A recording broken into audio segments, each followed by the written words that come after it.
இடத்தோட உண்மையான பேர் என்ன தெரியுமா? கண்மணி அன்போடு கடிதமே உந்தான காயம் யாவும் தன்னாலே ஆறி போகும் மாயம் என்ன പൊന്മാനെ പൊന്മാനെ ദൈവം എന്നൊക്കെ പറഞ്ഞ ഈ മോളിനൊക്കെ വിളിച്ചില്ലേ? என்ன காயமான போதும் என் மேனி தாங்கிக் கொள்ளும் முந்தன் மேனி சங்காது செந்தேனே. நீங்க நினைக்கிற மாதிரி இடம் இல்லப்பா இது. என்னவென்று சொல்லாமல் எங்க எங்க அழகு வந்தது.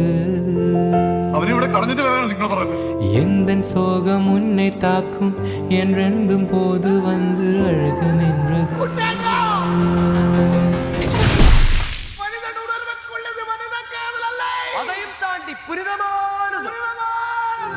மனிதனுனது கொல்ல இது மனித காதல் அல்ல, அதையும் தாண்டி புனிதமானது. அபிராமியை தாலாட்டும் சாமியே நான் தானே தெரியுமா? மனிதர் உணர்ந்து கொள்ள இது மனித காதல் அல்ல, அதையும் தாண்டி புனிதமானது.